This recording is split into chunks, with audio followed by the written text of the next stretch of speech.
ಕನ್ನಡದ ಮೊಟ್ಟ ಮೊದಲ ರಾಜಮನೆತನ.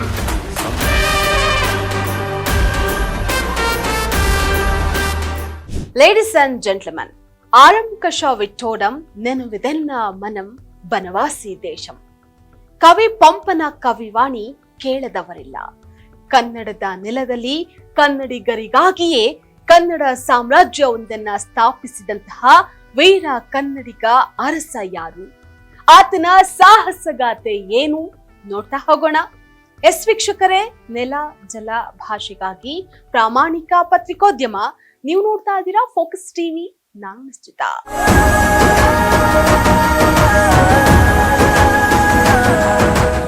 ಅದು ಸ್ವಚ್ಛ ಪರಿಸರ, ಪುರಾತನ ದೇಗುಲ, ಇಟ್ಟಿಗೆಯಿಂದ ನಿರ್ಮಾಣವಾದ ಕೋಟೆ, ಗಿರಿಕಂದಕ ಸಾಲಿನಲ್ಲಿರುವ ಬನವಾಸಿ ಪ್ರದೇಶ ವರದಾ ನದಿ ತೀರದಲ್ಲಿದೆ.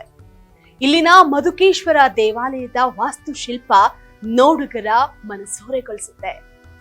ಪ್ರಸ್ತುತ ಬನವಾಸಿ ಉತ್ತರ ಕನ್ನಡ ಜಿಲ್ಲೆಯ ಶಿರಸಿ ತಾಲೂಕಿನಲ್ಲಿದೆ. ಕನ್ನಡ ನಾಡಿನ ಒಂದುಗೂಡಿಸಿದ ಕೀರ್ತಿಗೆ ಪಾತ್ರನಾದಂತಹ ಮಯೂರನಿಗೆ ರಾಜಕೀಯವಾಗಿ ಜನ್ಮ ನೀಡಿದಂತಹ ತಾಣವೇ ಬನವಾಸಿ. ಮಯೂರ ವರ್ಮ ಬ್ರಾಹ್ಮಣನಾಗಿದ್ದ ಅಂತ ಇತಿಹಾಸಕಾರರು ಹೇಳ್ತಾರೆ. ಮಯೂರರಿಗಿಂತಲೂ ಮೊದಲು ಈ ವಂಶದವರ ಆಡಳಿತ ಇತ್ತು ಅಂತ ಪುಷ್ಟೀಕರಿಸೋದಕ್ಕೆ ಯಾವುದೇ ಆಧಾರಗಳಿಲ್ಲ. ಕ್ರಿಸ್ತ ಶಕ 345ರಿಂದ ಕದಂಬ ವಂಶ ಕರ್ನಾಟಕದಲ್ಲಿ ಆಳ್ವಿಕೆ ನಡೆಸಿದೆ ಅನ್ನುವಂತಹದಕ್ಕೆ ಕನ್ನಡದ ಮೊಟ್ಟ ಮೊದಲ ಶಿಲಾಸಿನ ಹಲ್ಮಿಡಿ ಶಾಸನದಲ್ಲಿ ಇದ್ರ ಬಗ್ಗೆ ಉಲ್ಲೇಖವೂ ಇದೆ.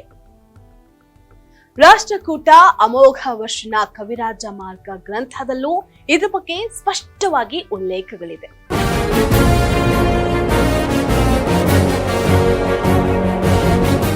ಶಿವಮೊಗ್ಗ ಜಿಲ್ಲೆಯ ಶಿಕಾರಿಪುರ ತಾಲೂಕಿನ ತಾಳಗುಂದ ಮಯೂರ ವರ್ಮ ಜನ್ಮಸ್ಥಾನ.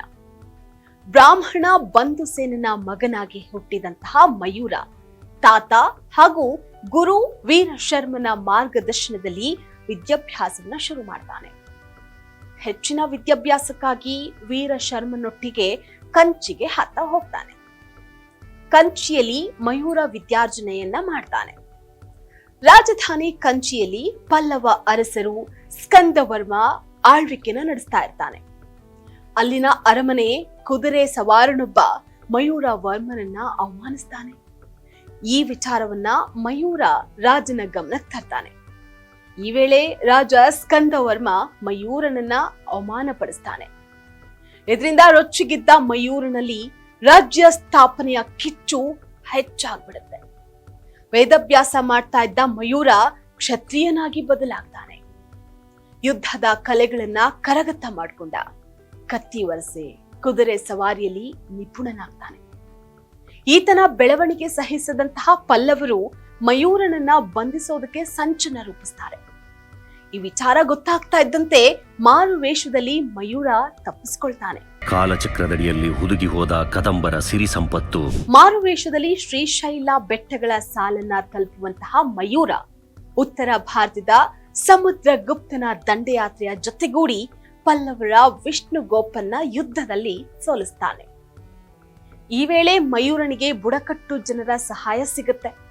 ಅವರೊಟ್ಟಿಗೆ ಸೇರ್ಕೊಂಡು ಚಿಕ್ಕದಾದ್ರೂ ಬಲಿಷ್ಠ ಸೇನೆಯನ್ನ ಕಟ್ಟುವಂತಹ ಮಯೂರ ಪಲ್ಲವರ ವಿರುದ್ಧ ಯುದ್ಧವನ್ನ ಸಾರೇ ಬಿಡ್ತಾನೆ. ಶ್ರೀಶೈಲ ಯುದ್ಧದಲ್ಲಿ ಪಲ್ಲವರ ಸ್ಕಂದವರ್ಮನ ಸೇನೆ ಸೋತು ಶರಣಾಗುತ್ತೆ. ಮಯೂರ ಶ್ರೀಶೈಲದಿಂದ ಬನವಾಸಿಗೆ ತೆರಳುತ್ತಾನೆ.